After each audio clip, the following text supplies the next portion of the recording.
Hi everyone, good evening. Welcome to this new edition of the Continuous Testing Meetup.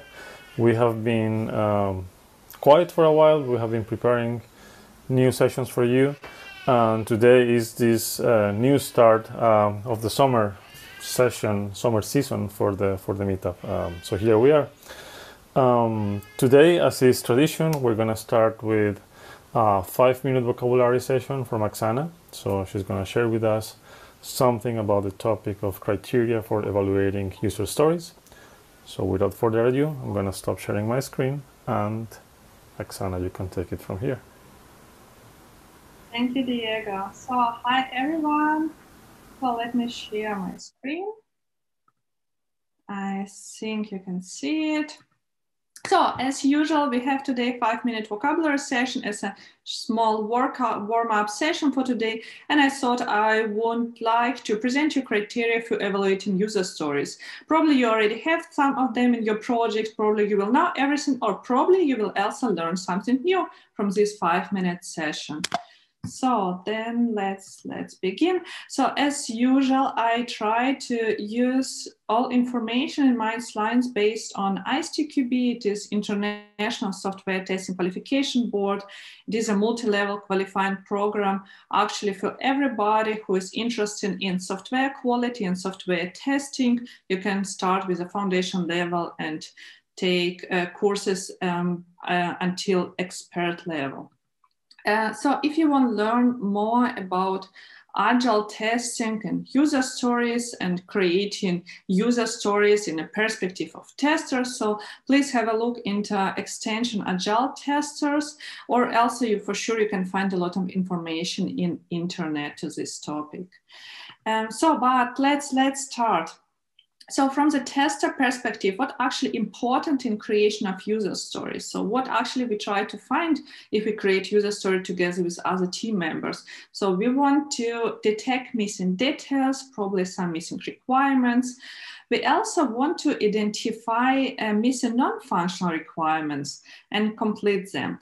I think it is the situation that I have in my project, but I think it is also the situation that you also have in your project, that user story described functional requirements, or they have the main focus on functional requirements, but always or a lot of time forget to describe non-functional requirements. From tester perspective, in collaborative creation of user stories, it is also important to ask questions to business representative, to customers, and to add these new missing requirements for user story, for example. And as a tester, you will always, or you need always, to propose way of testing user stories. So how you can test it. Is it testable at all or not?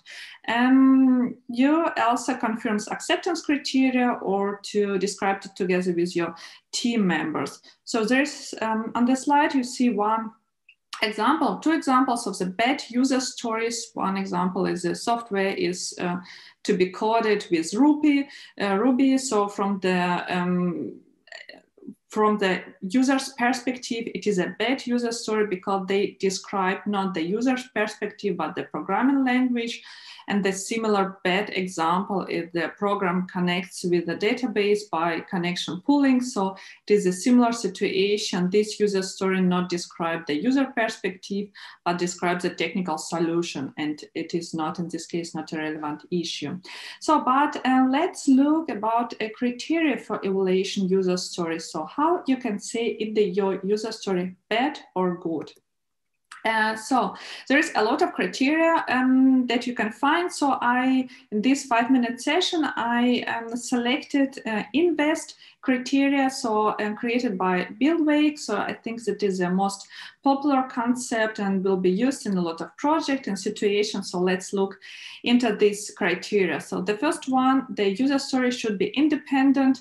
So they should be described independent from each other, and also it also means writing user story in a way that does not create dependencies. So in some cases, for sure, it's not possible to create user stories independent, but try to use it.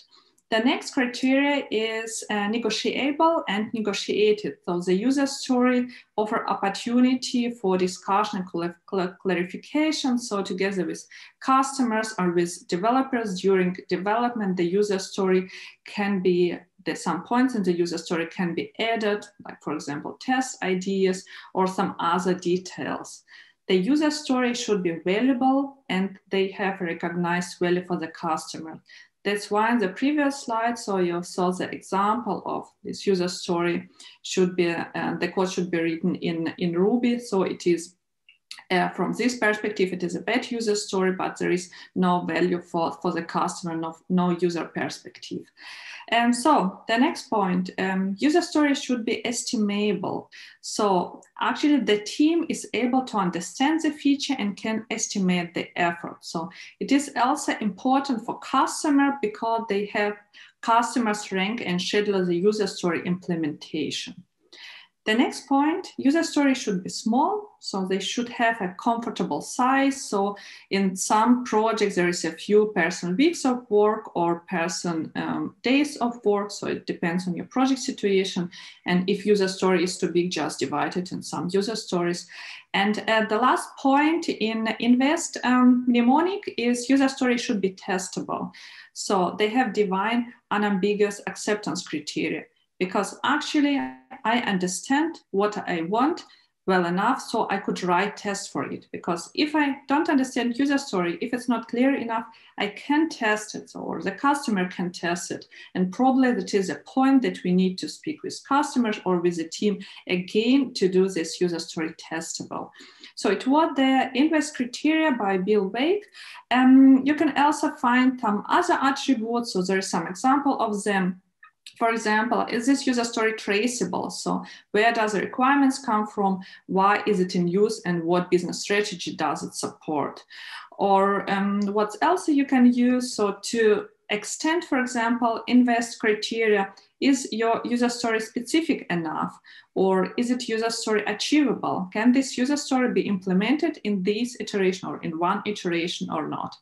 So that's all for today. So I have a short homework for you. Just take in the next working days, today or tomorrow, just one user story from your project and try to analyze it based on Invest criteria and think, is it your good or is it is it good or is it bad user story? So thank you all. If you have any question, just contact me. If you have any ideas for the next 5-minute topic, Elsa, feel free to write me. Bye-bye. Thank you, Tesena. That was very helpful. I'm just trying to find my way into sharing my screen again. And obviously I'm sharing the wrong screen. Here it is. Right, so that's super important, evaluating user stories, because I've been also part several times when I was working automation tester that the criteria was very poor, so it was really hard to actually determine if the story was like completed or not. So moving forward, just want to thank our sponsors that are giving us the time and the infrastructure to actually have this meetup running. So from paying meetup fees to having a Zoom account to promoting the meetup, and also a huge thank you to Aurélien, who is in the call.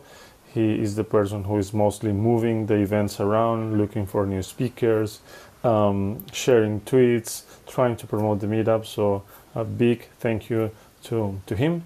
So if you want to reach out to us, please check the links that we're going to share at the end. But in short, thank you to our sponsors and big thank you to Aurélien. So now let's jump to the topic that we're having today, autonomous testing. So today we have Marcel. Marcel is joining us from Prague. And I'm also very interested in the topic because I would like to understand a real use case of how this autonomous testing that is helping us to move away from some manual tasks, how it's working and how things are moving there. So I'm very much looking forward to see how this is working with you. And yeah, really thank you for for being here.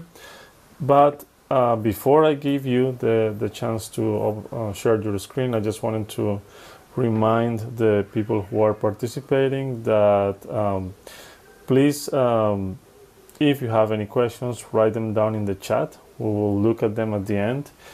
I know that if you notice, we have disabled the option for you to unmute on your own and to start video. This is because in the previous sessions we have had some small issues where people were hijacking the meetup. So for now we have restricted that.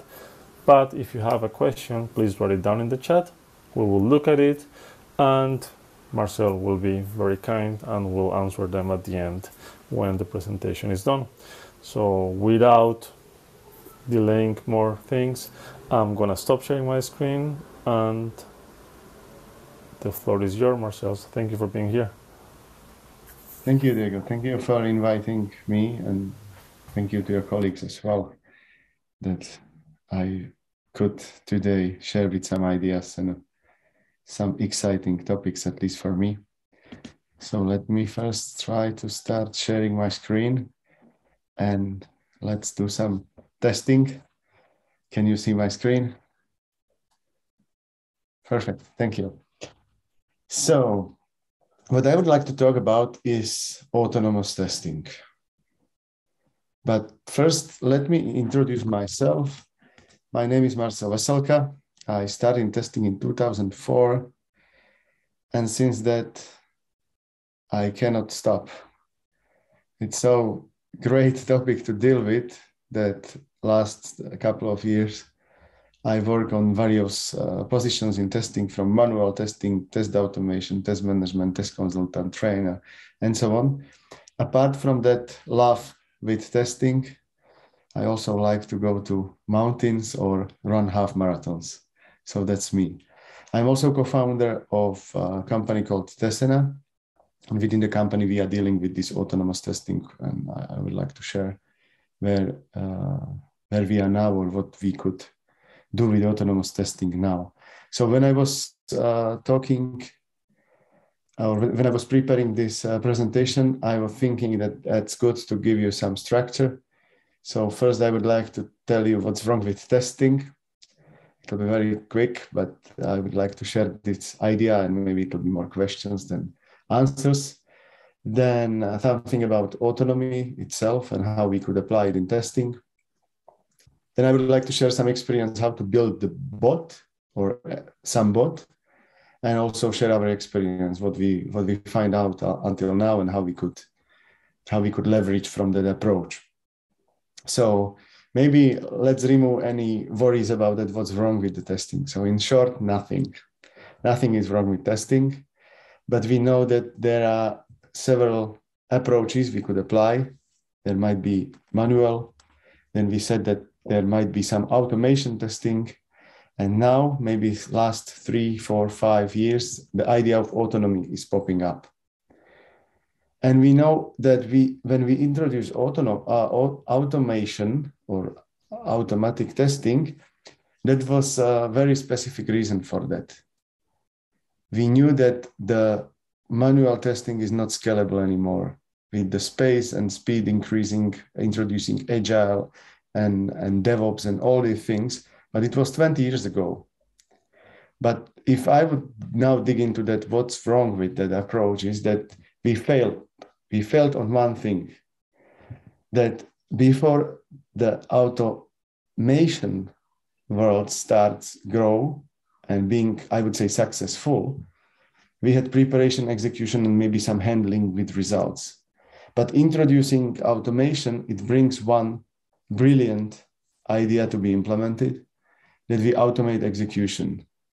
But we somehow forgot about the other activities in testing, which are super important, but they are still very manual based, or we spend a lot of time on that, manually preparing, implementing, maintaining tests, and then handling results. And of course, there are some exceptions. And some people might say, no, Marcel, this is not true. We already automate test case generation. We could prepare test data, or we could handle the results in more automatic manner. But this is something what's going on the market. And I believe that autonomy should bring the efforts to fight for that transition from semi-automation to fully automated testing. And if you would ask me whether this could work, in short, it won't. It is not something which will replace any of the previous practices. It won't replace manual testing, as automation didn't do that. And it won't replace automation testing, because that's some complementary approach. Now we are starting experimenting with that, and it might have a huge benefits in the future, but we are at the beginning. We are just moving the test automation even further with these autonomy approaches. So let me now maybe go back a bit why manual testing is not good enough. I already maybe mentioned that it's slow, but it's also sometimes boring. People don't want to do that. In the long run, they're trying to move out of the testing. Sometimes they move to the automation, but the move causes that they move out from testing itself. They are becoming developers. So then automation becoming kind of also very turbulent or expensive, because we cannot easily find the people to do the automation stuff. So that's why I believe that autonomy might help a bit improve the situation. It won't replace any testers, it won't replace any approaches, but it might be very efficient and complement to these already existing approaches. So what's the autonomous testing? According to definition, it should be AI or machine learning based approach to remove human interaction in a testing. And if you go into some other companies who are talking about that, you might find a report where Gartner is saying, okay, in 2025, 1/3 of the testing will be autonomous. They are saying that's the future. So we in Tesena work for several companies providing testing services. So we thought, okay, that's a great opportunity. Let's start implementing it. Let's start deploying these solutions. And you might find out that there is no such a solution. And they are talking that in 3 years, there will be this autonomy already there. So we dig into many reports and analyses and research the market, and we find out that what they are claiming as a autonomy is something we believe it's just assistance and improvements to existing automation solutions. So if I could compare it with some automotive industry, it's something what we already have in cars. So you have some automation, automatic gears or similar features. So we also bring this kind of features, I call it assistance, into test automation.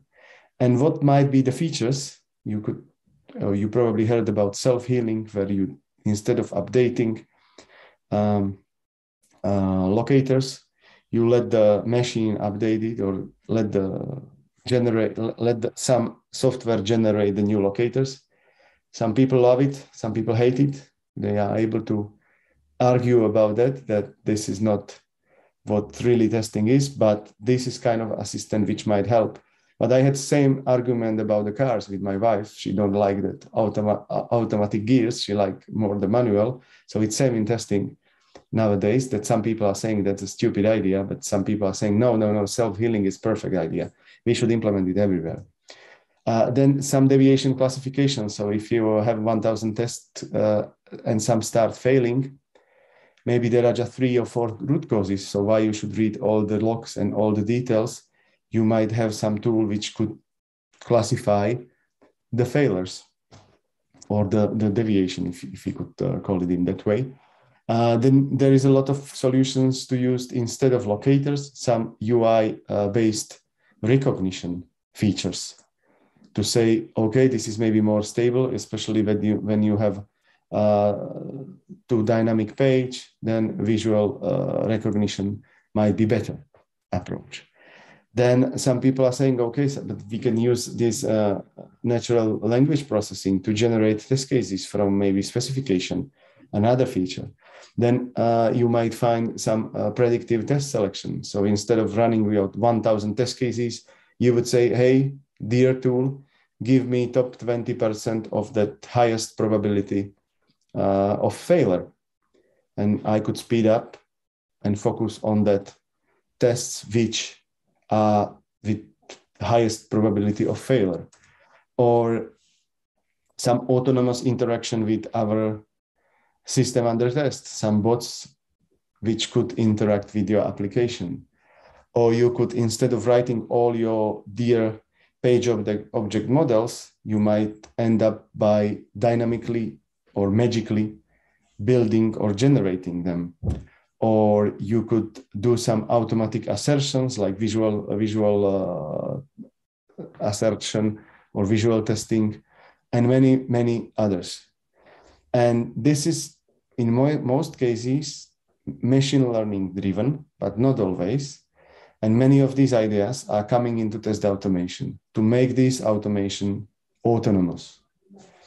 And my big question is whether this would be enough, whether just adding more and more assistance to the automation could bring us to the position that it'll become autonomous. And my answer is, I don't know. But we are working on both approaches. One is, let's try to iterate and bring the automation closer to the autonomy. But what about finding some completely different approach or solution to do that? It's something like removing the steering wheel from your car. You don't need it there anymore. So do we need the locators? Or do we need to write a code there? Or how it could work differently? But I'll be showing you some other idea instead of adding more and more assistance into our automation soon on demo. I don't have too many slides about that. I believe that demo is maybe sometimes better than running the slideshow. But now, if you don't follow me, be careful. I will switch the slide. The layout will remain same, but instead of these titles, there will be some examples of tools applying this. So if you are interested, you can take the screenshot, or it will be probably on the recording. But this is not kind of theory. It's already there on the market. You can try and play with it on trial versions. And these are the tools, and that's not the complete list. I placed there just a few, and there is maybe one exception, and you might notice the dynamic magic POM. I didn't put any tool, but if you Google, you might find GitHub repository to clone the repo and play with that Java project. If you are interested, write me via LinkedIn if you can't find it, and I will send you a link. But it was not so nice to put the long link here. So these are the specific tools you could use to play with some assistance. The biggest challenge of that is that no tool applies all the ideas, and there is no one compact tool to cover that, all the ideas of assistance to bring that autonomy closer to that ultimate autonomy. And as I said, there is no such a tool. So we feel, okay, but this might be opportunity. We would like to play with that. We would like to search for that approach. So let's start an experiment. And we did more than 30 experiments with existing tools. And we explore various ideas like, what about UI testing? What about API testing? Could we bring some assistance also to the Postman or SOAP UI or any other API tools? What about performance testing? Could we run some autonomous performance testing? And maybe one you might know about, where I feel the autonomy is very or pretty most mature, is security testing. Nowadays, you have a lot of scanners, and instead of manual hacking the app, you run your bot to check whether the app is secure. So how we could bring this maybe inspiration, not only from automotive business, but also from other testing disciplines to UI and API testing. And we said, okay, we need to start with something simple. We will still monitor the market because we believe this is a brilliant idea, which if one will find how to apply that, they will be winning the market. They'll be the ones who could help. And that's the exciting, not only about the market share, but that solve the problem of that automation is exciting, to find a way how to do that. So we said, okay, let's start with something simple. And we said, so to simplify the problem to solve is that you need to implement some autonomous interaction. And then you need to have some autonomous validation. So simple it is. But it's still complicated. It's not just writing the bot to crawl the app, and it's not about defining some list of assets to check whether it's okay or not. But so we try to make it even simpler. So we said, okay, if we will search for that solution, we should probably also make it tiny in terms of what kind of testing we would like to do. And we said, okay, we know that there is visual testing pretty mature nowadays. So tracking whether the visuals change, it's nowadays easy. You just turn on the tool or integrate the tool and you are there. So we said the first thing we would like to experiment with is this kind of visual testing. So when you run your automated test on both screens, on the left one and right one, it might both pass if you don't do any visual testing. And of course, the solution for this problem is easy. Ask few manual testers to click or test the app manually, and they will spot the bug. Or integrate some visual testing solutions, which are already on the market. We do not need to reinvent the wheel. But what we thought that maybe this is the solution where we could try to apply autonomous testing as a first. And to do that, we decided to think about the idea in two dimensions. As I said, validation, and you could use any existing tool. And we decided that that might be like our first MVP, our very tiny solution. And that's what I will share with you. And you could use Applitools, Percy, or you name it, the tool. But we decided to use Visual Regression Tracker, which is open source. You can deploy it on your infrastructure and play with it a bit. So this was our autonomous validation tool. So we tried to find a way how we could use this automation tool for more autonomous problems. And for the interaction, you could use several tools. We play with two. One was called Quape. Another one was Robot Framework with browser library. But on this stage, we already dropped the idea of interaction and we decided to write our own bot. It's written in Python and I'll show you how it runs. And it's built on top of Playwright. But that's technical details. We don't go to that details on the demo. But if you are interested, these were the tools we were playing with. Apart from that, we did a lot of other experiments. We were trying to use tools like Grafana and Kibana to visualize the paths through the app and search for the solution, how we could build it.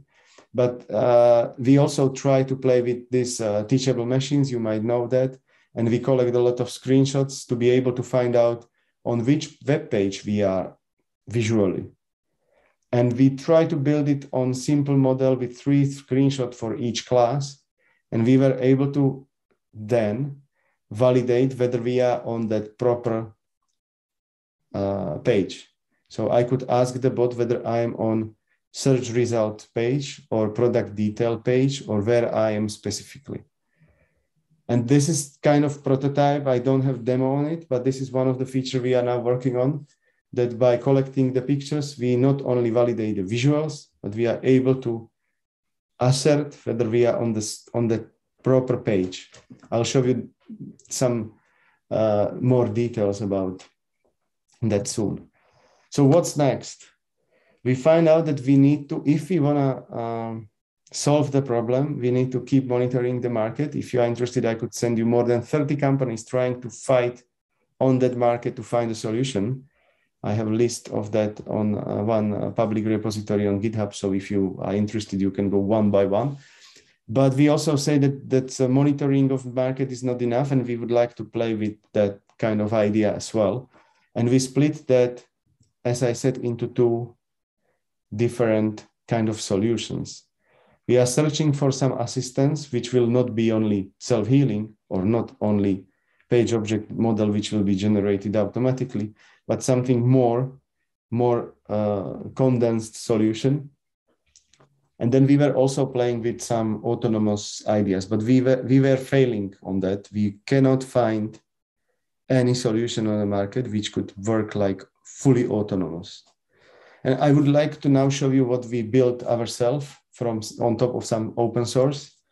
And maybe it might inspire you as well. And if you feel like this is still very abstract, maybe you could now get some more feeling how it could look like. So first I will start with the self-driving bot. And to do so, we need to have some app to test. And some people say, no, Marcel, run it on the Amazon. But to make it simple, I built my own test to just show how it works. We could run it on Amazon if you are interested, but not on this meetup. You don't have enough time to play with it. It's a pretty big page.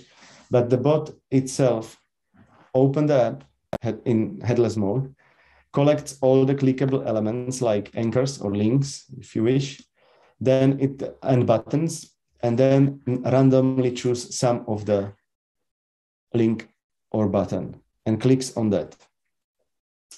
If you see, you can see that there is homepage, gallery, contact, and sign in.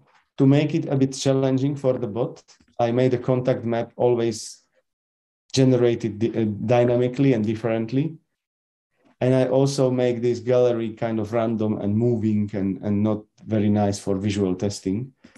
And then there is also some checkout page to enter your cart and order the bot.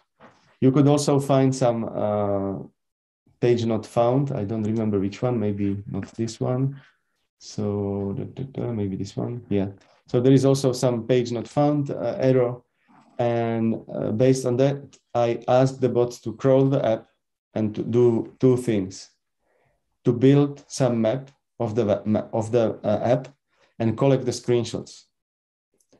So I have some screenshots to baseline them and say, okay, these screenshots are something I will use later to validate that there is no any issue. And to do so, we are using some no SQL database. This is GraphQL.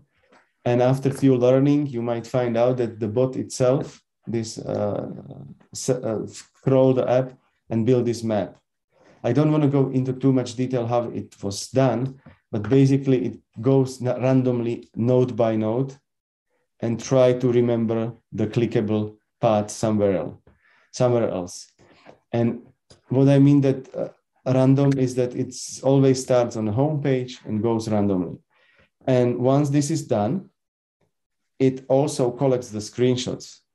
So for instance, it opens the map and randomly choose the node, as we call it. Let's see this one. So if I select, or the bot selects this node, it asks the database, hey, dear Neo4j database, give me the path to get here to the node.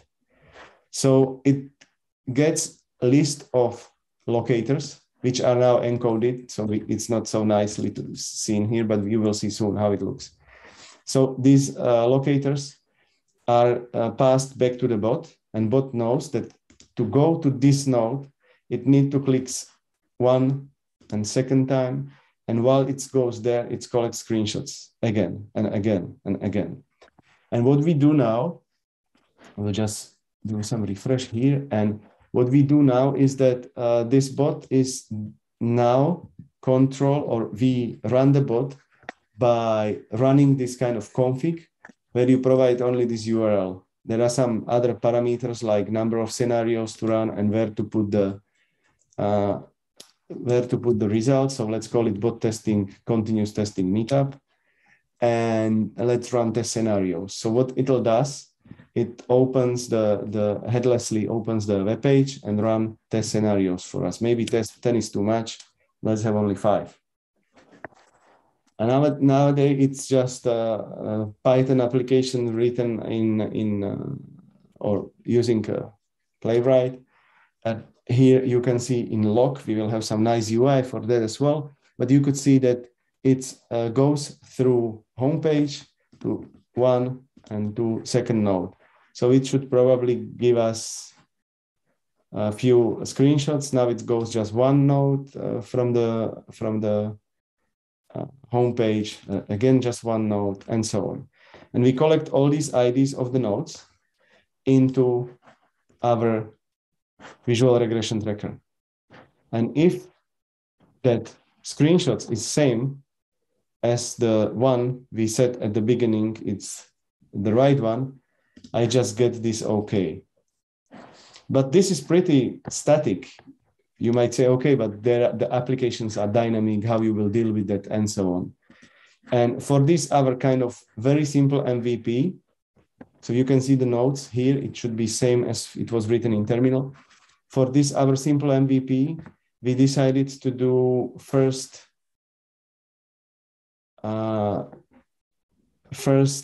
feature, which is inspired by visual regression tracker, where you could say, okay, I would like to ignore this region because it's too dynamic. And you just save it and test the rest. And for that, as I said, it's not pure autonomy, because then you are descoping these sections to let it test manually or by using some automation. So that's the feature. I'll just try to find something nice to show you. Okay, that's not the one. Okay, we didn't catch any gallery, so I will move to the one where I was learning the bot. Okay, this is the dynamic page. And for the dynamic page, we collect several screenshots, and you could see that the map was always different, and we ignored this area at the end. So I approved this one, I approved this one in 16th of June, and 17, I was too tired by accepting new baseline. I said, okay, ignore this part.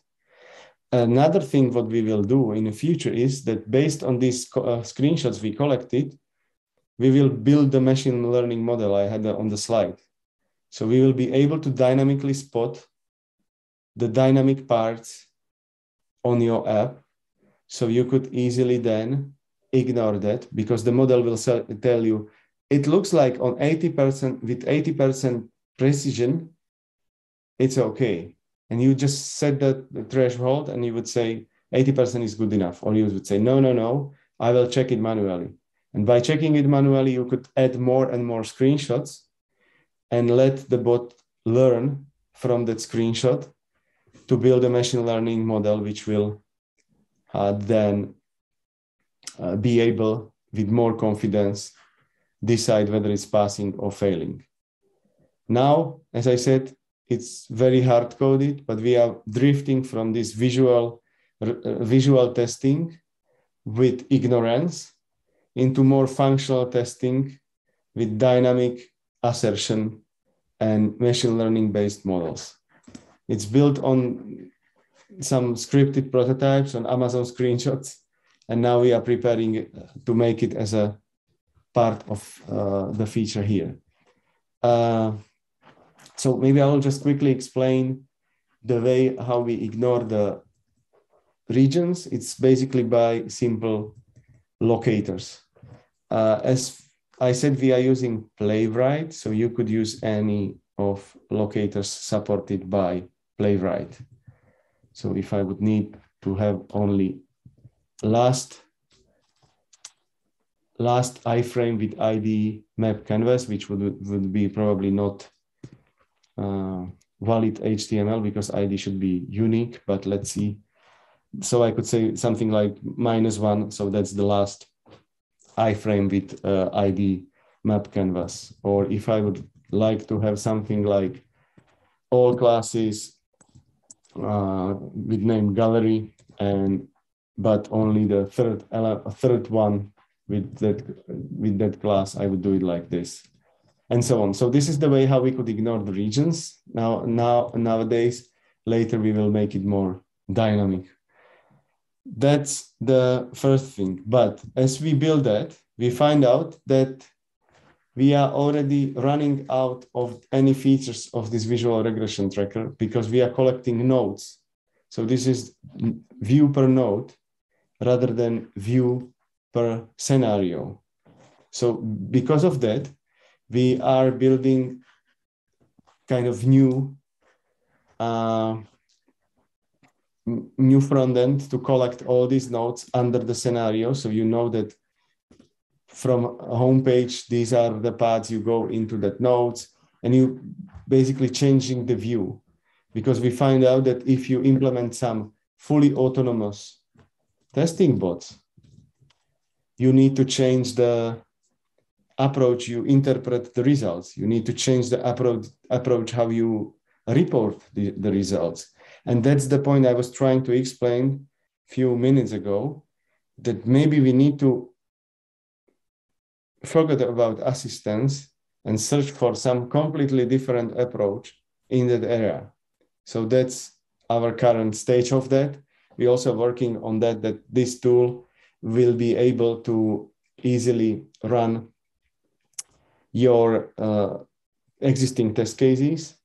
And for that, I'm now kind of degrading the tool, saying, okay, let's do only visual testing. So what we could do now is that for the same front end, I have some playwright tests prepared where I try to log in with incorrect credentials, testing gallery, and checkout page.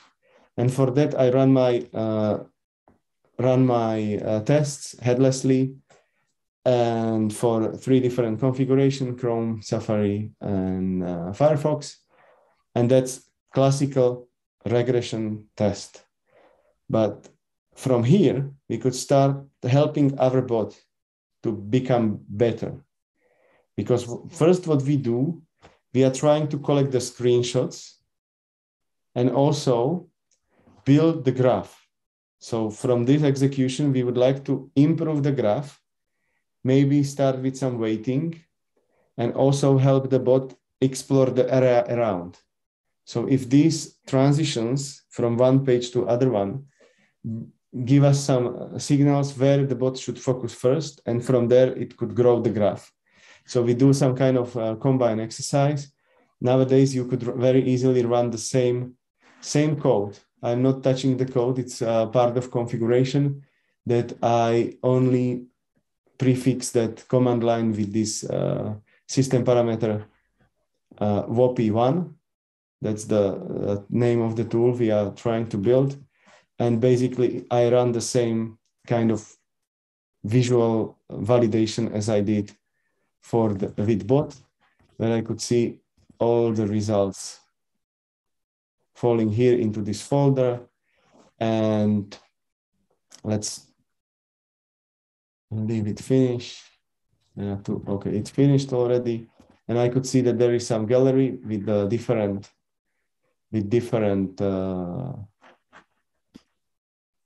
screenshots. And I could now say, this is my new baseline. So next time it'll compare, but it'll fail again because I have it implemented in that way. Or I could say, I'll show you the second one for the Firefox. I could say, hey, I don't want to bother with this anymore, so I'll just ignore it. And you could do it. But this is traditional visual regression testing. What we are now experimenting with, that we will learn from that execution to improve the bot. So that's it. Now I would need to save it, but I won't do that, to leave it for the future demos kind of break-in. But you could see one extra gallery I made, and that should be in OK status here, because I already set the ignorance areas in the past. So that's the second demo I would like to show you. But I think this is not good enough. This is not enough to just build a bot or just play with the visual regression testing. So what we are working on now is also we discussing how to integrate or how to complement your existing strategies, how to add into your manual and automation effort, and to be able to bring it into your pipelines. Because instead of building and maintenance, you have something like learning, which is extra activity, and it won't pass into your pipeline. But if we also build something like after your traditional regression testing, you could probably run your bot and your assistant to improve your coverage. So this already helps you to improve the coverage because you could spot some bugs you wouldn't do without visual regression testing. But as I said, that's not only solution. There are some other approaches like manual testing or traditional visual regression testing by tools like Applitools or Percy. So that's it from my 2 demos I prepared. And why I've showed you this, it's because I believe this is future. And we probably could build also something together. If you are interested in that, let me know, share your experience. I'm trying to talk as much as possible people to find out where they are, because I believe this might help us. We are at the beginning. It will be a long journey, but I believe that that's the future, and I'm excited to search for the solution, how to build it in a way that it will help us. So to summarize, I don't believe, or I don't find yet fully autonomous testing. And we find out while we were working on it, that especially for some complex business flows, it's not easy. We often have some challenges how to apply AI and machine learning, because that's pretty tricky. You need to learn the frameworks. It's there, it's available, but you need to be able to integrate it. And we find out that even we expected that this will remove that technical expertise from test automation, but it'll go through some kind of time period where we need to first build it. And it requires maybe even more technical skills than for test automation. And that's something which surprised me, because I thought, okay, we are 3 in a team, we will build it and we will share it with other colleagues in Tesena. And I find out that it's pretty technical. We cannot involve kind of junior testers for that, or it'll take some time. So we need to build some nicer way of controlling that tool and deploying and so on to make it happen, and to make it like increase the market share, or make the approach broadly adapted or accepted. And this is what it might be kind of disappointing, but we already find some simple solutions which start or might work. Not only the test assistants, but we also were able to build some simple, but first visual regression testing bot, where you do not need to script or maintain your locators or deal with the traditional things, which might be at the beginning very exciting, but at the end it might become a bit boring and annoying. Updating existing test cases is always kind of pain. So I believe this is the future, and I'm excited to search for the solution or the way how we could deal with that in a future. Thank you for following my talk. I hope it was at least a bit interesting. If you have some experience, I would love to hear about that. I mean, experience with autonomous testing, because I would like to share that knowledge with others as well. Thank you. That's it. Thank you, Marcel. That was very interesting. And yeah, we're open for questions. I wonder if someone has questions for you. Aurelien is asking something in the chat. If you can share some links of your bot, or is it all private? That's the first question we have. Yeah, what we are now working on is kind of workshop. So it's closed. We don't have it open yet. And until end of the year, many people asking that they would like to play with it. So we decided that we will make it semi-open by running workshops so people could play with that. But it's pretty raw still to publicly open it or open source. And I believe we will finally decide by end of this year whether we will open source it or how we will deal with that. But nowadays it's pretty rough. We prototype a lot, and what the another motivation not to open it is that I wanted the feedback very focused. So I would like to talk to people who are interested and then discuss how we could open it, because I don't want to just throw it into the crowds without any feedback collection to improve. So that's kind of maybe not a good strategy, but until at the end of the year, we want to work hard on the tool and ask or provoke people to join us and discuss that, to collect the feedback more focused on the ones who are interested. Nice. So yeah, you're in this phase of discovering if you want to make it like a freemium or open source and all these things. I guess this is this phase of discovering what is a good model for it. Does anyone else have a question? There is one above Diego. Okay, I missed that one. So Daniel, do you want to ask the question yourself or should I read it for you?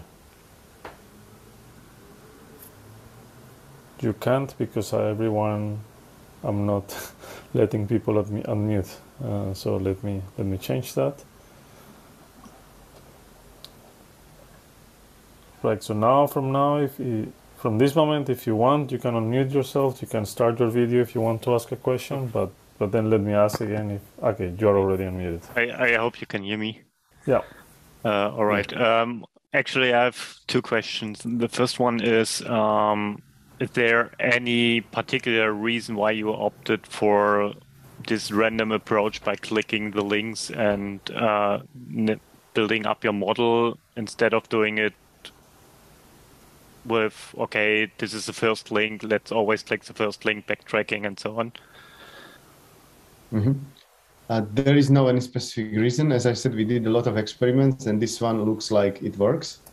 And we didn't deal with that anymore and try to find on some other or try to fix some other kind of problems. What we are now working on to deal with the model in some clever way, which means that if you have like thousands of nodes, you probably don't want to crawl the bot entire page, but you rather say, okay, I would like to have 1,000 nodes or 5,000 nodes, and that's it. And let's do the regression on that.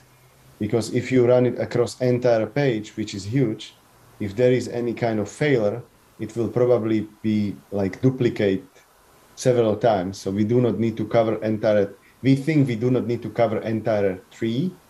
So we could, nowadays we could stop the bot adding new nodes and say, okay, this is good enough, just test what is there.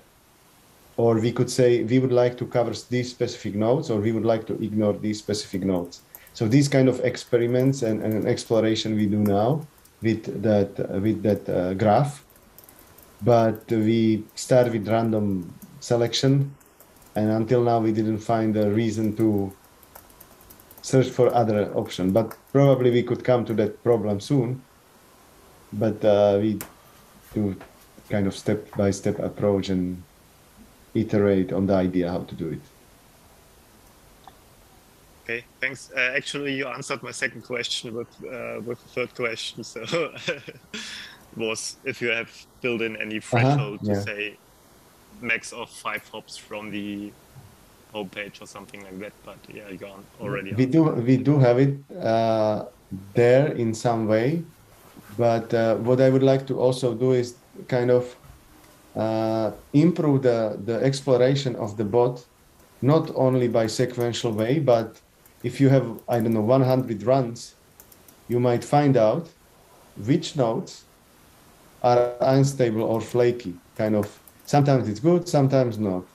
So you could focus on the nodes first to test that first, or you could even combine your commits and identify which nodes are most risky by the commit.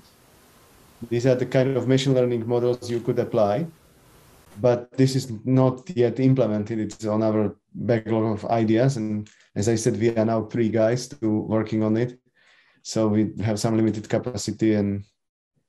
But based on these kind of questions, I really appreciate that we prioritize the idea. So if we get 3-4 times the same question, we feel like, okay, maybe this is the thing people would like to have there. And that's also the reason why I'm doing these more focused demos and talking directly to the people rather than open sourcing it and waiting that somebody might write an issue without any discussion. So, yeah. All right, thanks. Thank you for the question. Really appreciate it. Cool. Thank you, Daniel, for the question. Anybody else? Moritz, would you like to ask yourself, or should I read it for you?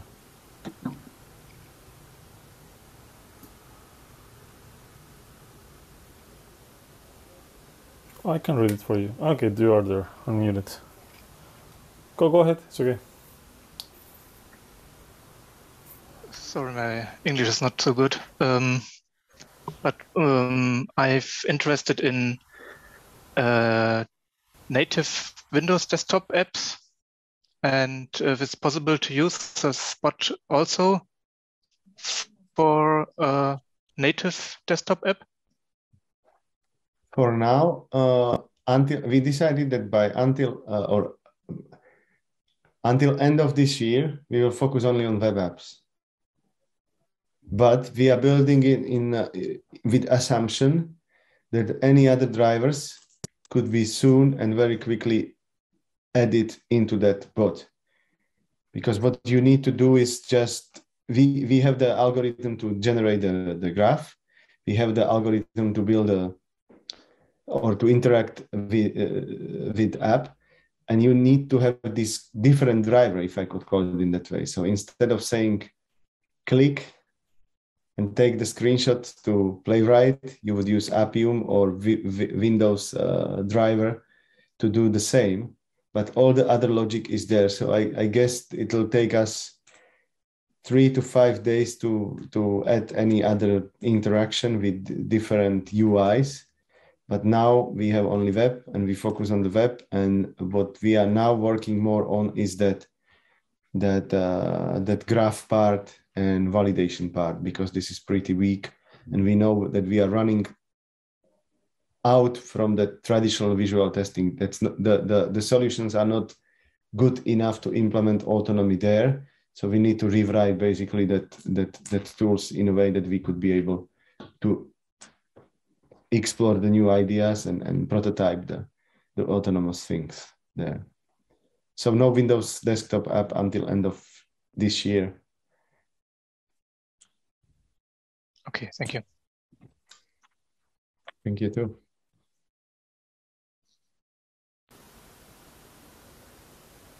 I guess that also depends on the backend you're using to do the scrapping of the page. I guess you would need something like I don't know, something Appium related or something else to go through a Windows application. Yeah, that's the thing that we just changed that Playwright with something else, and then we are able to click and interact with the app. The only maybe challenge might be that now we consider not only collect the screenshots, but entire status of browser. So we upload the entire status, like all that storage there, what are the requests, and so on, the history. And based on that, we will try to compute and calculate and predict what really happened there and build the models. But now we started with visual kind of validation, and we believe this could give us maybe most advanced kind of solution for that. but on the backlog we have plenty of other ideas, like what else we could collect. Mm-hmm. Even the system resources, like how much memory was spent on this transition. So you could have some slight performance testing, which could be like, okay, but last 10 times it was quick and your memory was not so used, but now after this release, it somehow becomes slower, and that's kind of performance testing, if I could call it. So there, we have plenty of ideas, but limited capacity. So that's the thing there.